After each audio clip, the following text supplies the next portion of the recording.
Hi guys, and welcome to this video on how to run a free measurement invariance analysis using the point-and-click software JASP. My name is Geiser. I'm an instructor with QuantFish.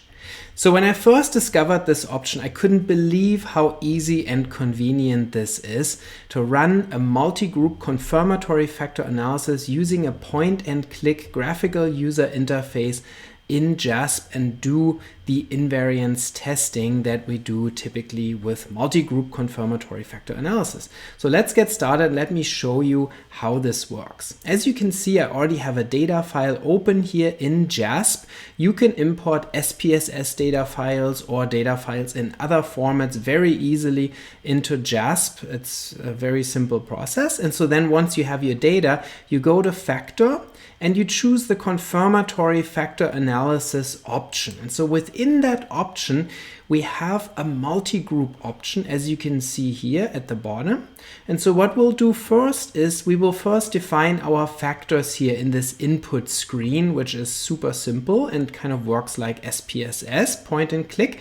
So we're going to put y1 and y2 on factor 1. So those are our indicators for the first factor. And then you can see a single factor model with two indicators could not be estimated because it's not identified, but we can add a second factor, factor 2, and so factor 2 has y3 and y4 as indicators, and then the model is identified.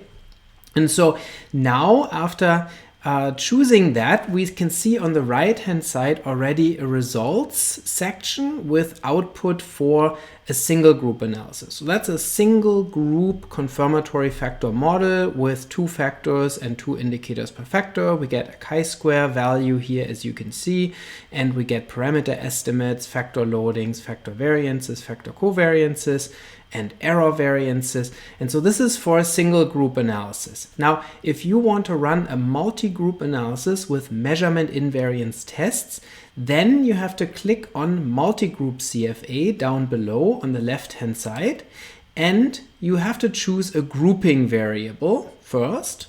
So obviously that's group. So that's really simple. You just pick your grouping variable. In this case, we have two groups. And so you can see now the output on the right-hand side is already organized by groups. So we get our overall chi-square again, and now we get group 1 and group 2 factor loadings, as well as group 1 and group 2 factor variance estimates, and so on. The default model that JASP uses for invariance testing under the multi-group option is the configural model. You can see that here on the left-hand side, invariance testing configural. What does this mean? It means this is a model where nothing is set equal across groups. Everything is free to vary. Factor loadings, intercepts, error variances, structural parameters, everything can vary freely. And so that's our baseline model oftentimes for invariance testing. If that model fits the data well, then we proceed with more constrained models where we assess measurement invariance of loadings, intercepts, and potentially of error variances. And so here you can see our factor model for two groups with configural measurement invariance fits the data well. The p-value is not significant at 0.892, so the configural invariance model is not rejected. Therefore, we can proceed with more constrained models. And the next more constrained model that we're using typically, or that we're looking at, is the metric model. The metric model is also referred to as a weak factorial invariance model.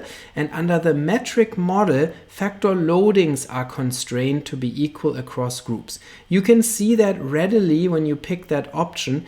JASP readily changes the output to a metric invariance model where factor loadings are now equal between groups. You can see that here for y2, the loading is now 0.814 in both groups. And also y4 has a loading that is equal or set equal and is estimated to be 0.74 in both groups. So now we have equal loadings, and again we should check our chi-square. The chi-square now has 2 more degrees of freedom because we saved 2 factor loading parameters, and the p-value is non-significant. So also the metric invariance model fits these data very well.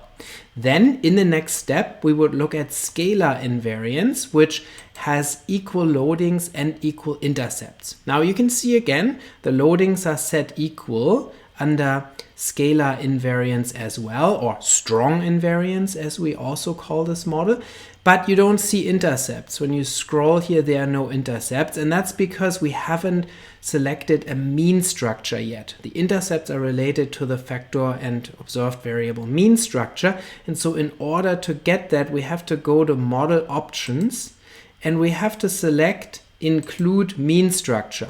And then additional output will be provided on the right hand side, where we can then find factor means and also our intercepts. So you can see here that under factor intercepts, which really are factor means, we now have means estimated for group 2. So under the strong or scalar invariance model, we can estimate factor means in all groups except one reference group. So the reference group here is group 1, where the means are fixed to 0, as you can see here. But in group 2, the means are now estimated. So we can then compare the latent means across groups, because the means in group 2 give us the mean difference relative to group 1. So this shows us, for example, that in group 2, factor 1 has a mean that is larger by 0.869 units, and that's statistically significant. So the p-value here is very small, smaller than 0.001, which means that there's a significantly larger mean in group 2 as compared to group 1. So there's a latent mean difference where on factor 1, group 2 scored higher on average than group 1. The second factor here has a negative mean in group 2, which indicates that the mean in group 2 was lower than in group 1. However, this difference is not statistically significant at the 0.05 level, as you can see from the p-value of 0.151 here.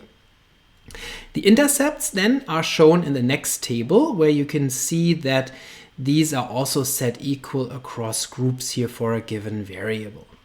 Next, we can also check for strict invariance. So we can, or first of all, we should check the chi-square. We actually didn't do that. So you can see the chi-square p-value for the scalar model is also good, 0.703, so non-significant. So also the scalar model fits the data really well. Next, we can look at the strict invariance model with equal error variances. And again, the chi-square p-value is non-significant, so the strict invariance model also is not rejected. And so this then concerns the error variances which are given in the residual variances table here, and they are now set equal across groups. And then the final option in JASP is to look for structural invariance, which means latent variable parameters.